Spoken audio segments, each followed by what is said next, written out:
Yes, look who's back. Wilson's back into house. Well, both Wilson and I are back in our happy place, out on dog walks. It's been a couple of weeks because he's had that rather embarrassing cone stuck on his head for a couple of weeks.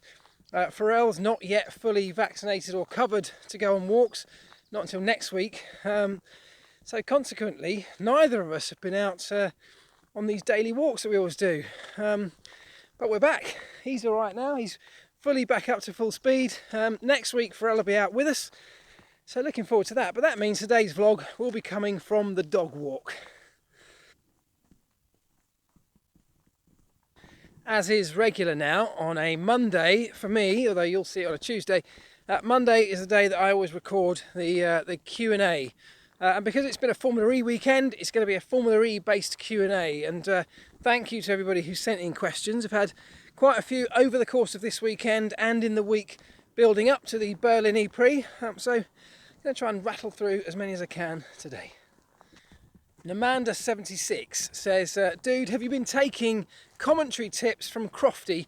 Because it kind of sounds like his style. Well, no, and I hope not. The last thing I really want to be compared to as a fellow human is David Croft. And I say that with the greatest of respect for Crofty. He's a good mate. I'm sure he'll be able to take that with the jokiness that it's intended. No, I haven't been taking tips, but you know, you end up being influenced by the people that you listen to most in doing this job. Commentary, or certainly lead commentary, is a new thing for me this year with Formula E. I've done plenty of co-coms in the past on Formula One. But being lead commentator is a whole new experience. It's definitely not that easy, and it's given me a whole newfound respect for Crofty and everyone else who does it, of course. But I guess your style in anything you do has to be influenced by the people that you have kind of grown up with or are influenced by just through listening to on a regular basis. Rob Tolley, thanks for your question. He says, could the next generation of Formula E cars end up being a support race for Formula One? I actually get that question quite a bit, and I think the answer is probably no, and a couple of very good reasons for that. First of all, I think Formula E is growing into something that absolutely can sustain its own fan base and have its own events, and be a leading class of motorsport on its own. And secondly, Formula E, the whole concept behind Formula E is that it's going to race in city centres. That's not as a consequence of the cars not being as fast as Formula One or anything like that. It's a deliberate, very deliberate strategy, because they're taking the racing to the people in the city centres, to the place where electric vehicles are needed more than anywhere else, in a city centre. So that's the whole concept of Formula E. So they're never going to go and race at Formula One circuits, and certainly not as a Formula One support race, I don't think. It would be great to have them both at the same place, but I just can't see it happening. Madeline Mast says, what car do you drive? Well, not an electric one. And I say that with disappointment. I would really love to be driving an electric car. And if I find myself in a position at some point to change car and go for a new car at some stage, it would definitely be electric. I firmly believe that electric cars are just better than anything else on the market, than combustion powered vehicles. That's honestly what I believe. The concept behind an electric vehicle and the mechanics, the technology behind it is simple, very effective, it's incredibly fast, it's incredibly efficient. They are just better cars. The whole design of an electric car can be much better optimized because of the simplicity of it. There's no need for gearboxes and big engines and fuel tanks and that kind of thing. It's much more simplified design, which actually means that as a consumer, as a driver of one of those cars, you end up with just a better product. So the answer is, to your question, I drive a Mini convertible, which is technically my wife's, but I drive it more than she does. And we have a Mercedes ML as a big family car. But I 100% have a real burning desire to get an electric car at some point in the future. And it's only finance, really, that's holding that back. There's no qualms about having one. I have none of this range anxiety. I've driven many electric cars, been very lucky to drive lots of them, and I just love them. They really are great. So Mini and a Mercedes ML at the moment, but hopefully I will be going green in the not too distant future.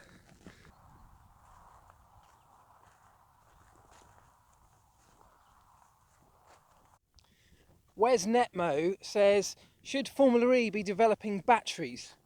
Go on, Wilson.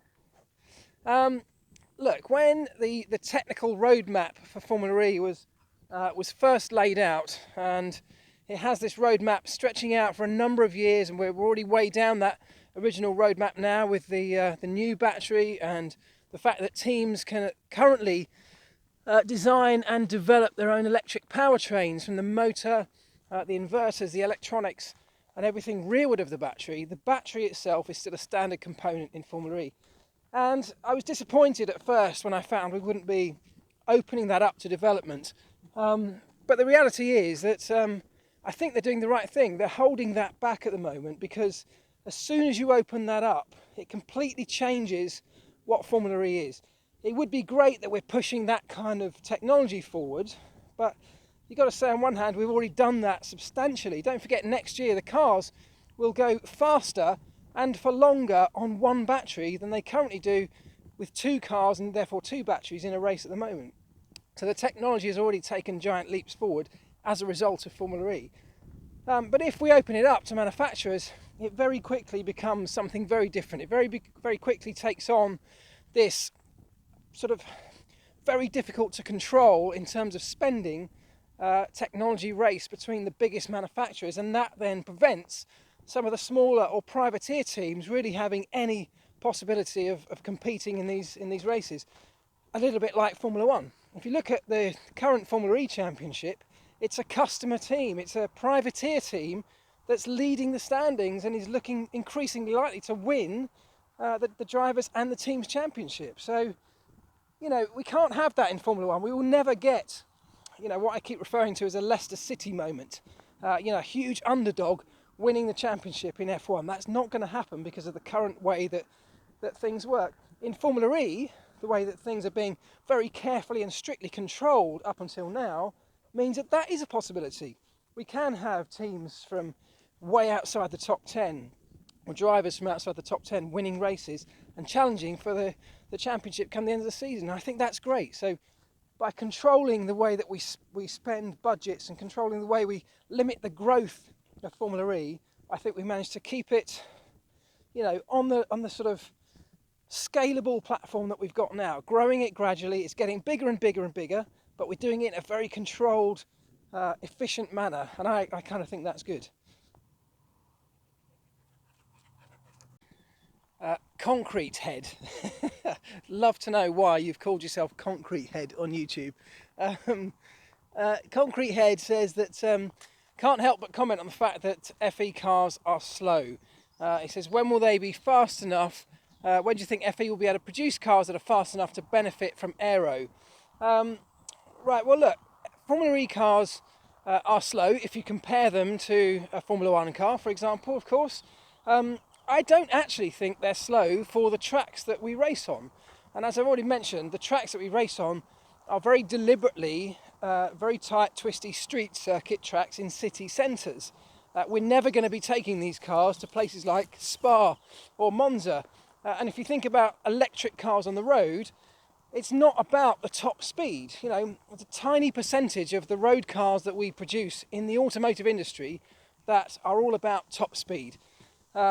Tiny percentage. Most of the cars that are driven on the road are driven, you know, at regular daily speeds around towns and cities, you know, up to a maximum of probably 70 miles an hour. So actually what's much more important is the acceleration, the torque delivery, the way that your car is sort of nippy through town or through the country lanes. That's what we want. By far the majority of consumers of vehicles, of road car vehicles, we want something that's got a little bit of poke, a little bit of nippiness about it. We don't really care if it does 150 miles an hour. So electric cars fit into that category perfectly, and Formula E does exactly the same.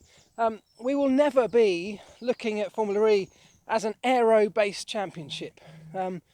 Aerodynamics and downforce bears absolutely no relevance to the road car industry, with which Formula E has very closely aligned itself.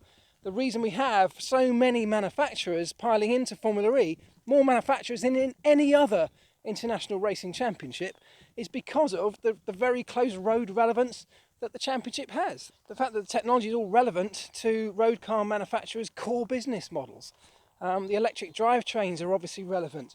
Even Michelin and their tyres, using all-weather, highly durable tyres, low-profile tyres, all tied in to the core road car products that these companies produce. So we're never going to be going to a championship in Formula E that is reliant on downforce and aerodynamics, very, very deliberately, no matter how fast the cars go. And let's not forget, the Generation 2 car next year will go faster than the current crop of cars on the grid. So we are taking a performance leap, and the way that car has been designed, it's not been designed to produce huge amounts of downforce. In fact, they completely removed the rear wing. It's a stylistic design, and it's there to be an efficient design as well. So I think if you're looking for cars to be aerodynamically based, you've probably missed the point of Formula E, I'm afraid. Also, on the subject of FE cars being potentially slow, as I said, they are if you compare them to the likes of Formula 1. But actually, despite Saturday's ePrix, the Berlin ePrix, if that was your first time watching Formula E, I guess you could be forgiven for not really buying into the mega hype that I keep going on about in terms of racing. It wasn't the most exciting of all the FE races we've had. However, one thing I would say about cars not being, 200-mile-an-hour cars is, to me, I don't think that matters. What matters to me is that we have great racing. You can watch sort of an F4 race or a GP3 race where the cars are not the quickest cars in the world, but because the racing is close, it can actually be a spectacular event to get behind and watch. And I think Formula E delivers that. It delivers spectacular racing 99 times out of 100. Somebody asked me last week, and many apologies because I couldn't find who it was and I couldn't find the comment to screen grab it. But somebody asked me, in fact more than one person asked me, what do I think of Felipe Massa joining Formula E for next season? He signed a deal, I think a 3-year deal with the Venturi team. Look, on one hand, I think it's great that he's been wanting to get into Formula E for some time, and obviously he has a certain amount of profile, having come from such a long career in F1. On the other hand, for me, it's not really the direction that Formula E should be going. People like him, whilst he's a lovely guy, great driver with great experience and history, he's not what Formula E should be targeting. Formula E, for me, should be targeting youngsters. What Formula E really needs to put itself firmly onto the motor racing ladder is to be targeting young drivers who are coming up through the ranks, trying to get onto the top step, one of the top steps, which Formula E has got to be included in now. And I think, Felipe Massa just perhaps brings the wrong demographic, or he's within the wrong demographic to fit in to the young, dynamic Formula E racer category. And it will only fuel the people who kind of constantly complain that F1 or FE is a place for washed up F1 drivers. It definitely isn't the place for that, but Felipe Massa coming along will only kind of fuel that fire. Wilson, come here. Stop. Good boy. I had this question from Raz on F1 who says, we can make a Ford road car sound like a Bugatti or something more sporty. Why can't we do that for FE or F1? Well, look, in F1, they are looking at ways to make Formula 1 noisier again, because I fully appreciate the whole history of F1 has been largely about the noise as much as the speed and everything else. Formula E, though, I don't actually agree with that. I don't know why on earth we would ever want to make Formula E sound like an F1 car or a big gas-guzzling sports car. We don't want it to sound noisy. We want it to have a futuristic sound for a futuristic championship, which is exactly what I think it's got. And I know that for lots of traditional race fans, it takes a bit of getting your head around. It took quite a lot of getting my head around for me to get my head around the fact that these cars produce a unique sound and it's nothing like anything we've ever heard before in motor racing terms. But look, Formula E is not like anything we've ever had before, and I kind of love that about it. Right, that's it for today. Thank you very much for all your questions, as ever. Always very appreciative of everybody who takes the time to write a comment, whether it's good or bad. I know lots of people are very critical of Formula E. I completely accept that. It's not for everybody yet.